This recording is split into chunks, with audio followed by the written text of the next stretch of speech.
Have you ever checked your blood sugar and you felt shaky, you're all sweaty, and you feel quite anxious?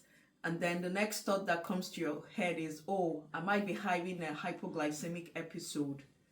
And then you decide just to cross check, and you find out that your blood sugar is very okay, normal target range.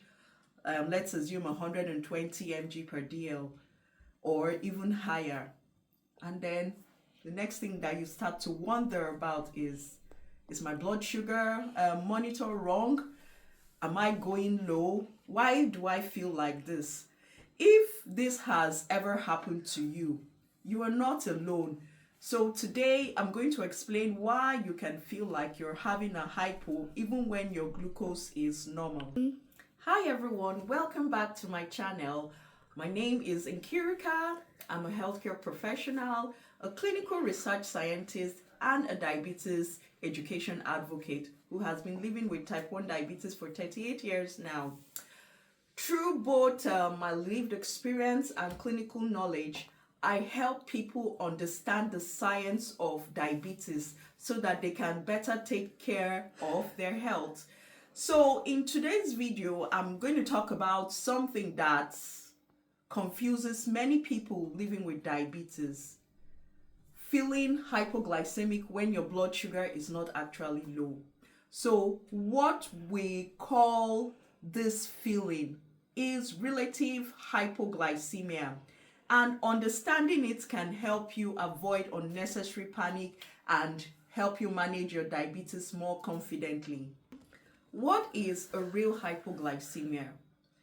This is a very, very valid and important question. First, let me define what a true hypoglycemia is. For most people living with diabetes, hypoglycemia is actually defined as having a blood glucose level below 70 mg per dl or 3.9 millimole per liter. When glucose drops this low, your body releases stress hormones like adrenaline, cortisol, and glucagon.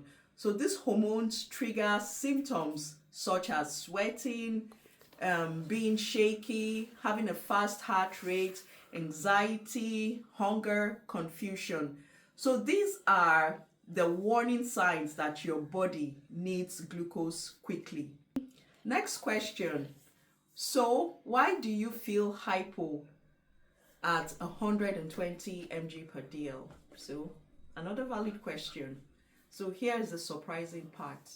You can actually feel exactly the same symptoms even when your glucose level is at 100, 110 or 120 mg per dl.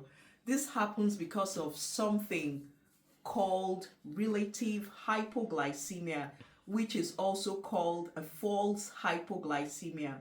So the first reason, when your blood sugar drops very quickly, your brain does not only respond to how low your glucose is, it also responds to how fast your blood sugar drops. So for example, now at 11:30 p.m., your blood sugar probably about 240 mg per dl, and then moving on an hour later at 12:30, your blood sugar drops to 170. Moving forward to another hour, your blood sugar drops to 120 mg per dl. Even though the 120 mg per dl is normal, your body actually senses the rapid fall. The brain thinks, oh, glucose is dropping fast. I need to protect the body. So it goes ahead to release adrenaline, which now causes you to feel the sweaty, shaky, and palpitations, and you get that feeling like, oh, you're having a hypo. So that's what happens. The second reason, your body is probably used to higher blood sugar levels.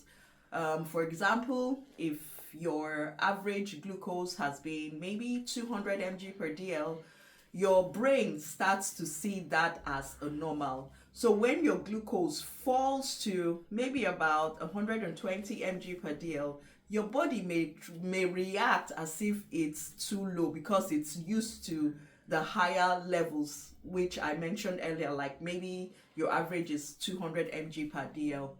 Over time, as your glucose improves, this reaction will usually disappear. So the third reason is nighttime hormones.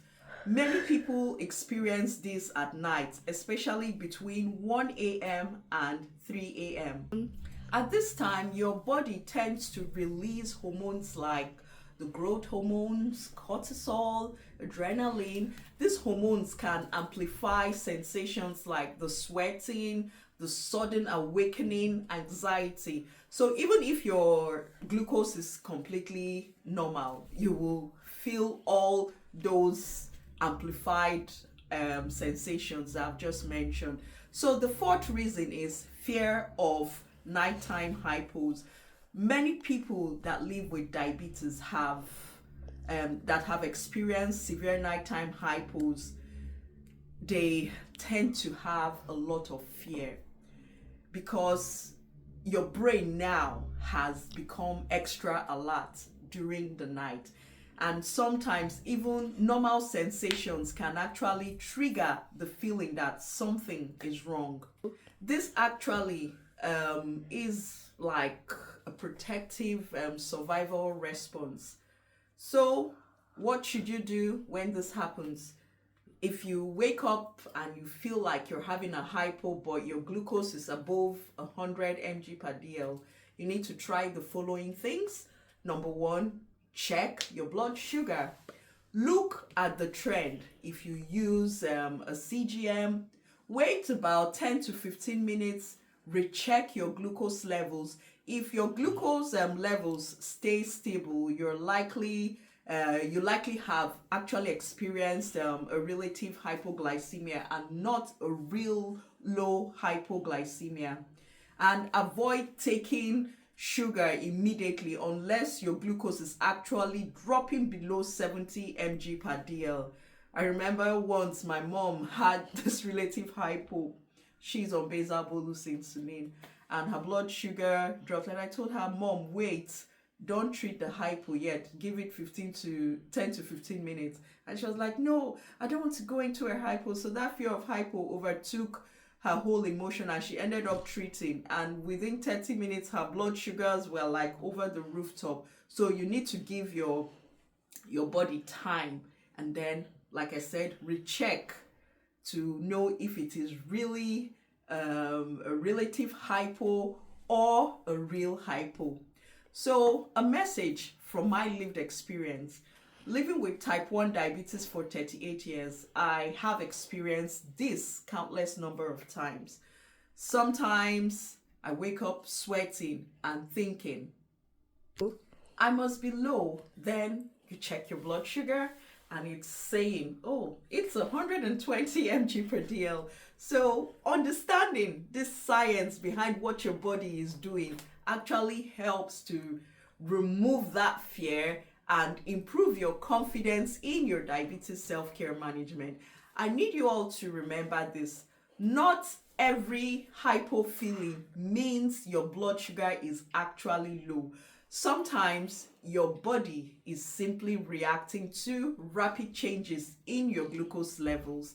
So learning to understand these signals is an important part of living well with diabetes.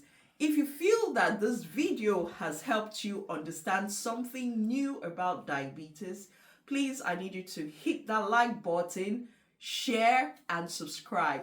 Together, we can build a community that empowers people with knowledge, confidence, and support to help better understand diabetes and manage their diabetes very well. So I'll see you all in my next video. Thank you once again for your time and watching my video. So I'll see you all. Bye.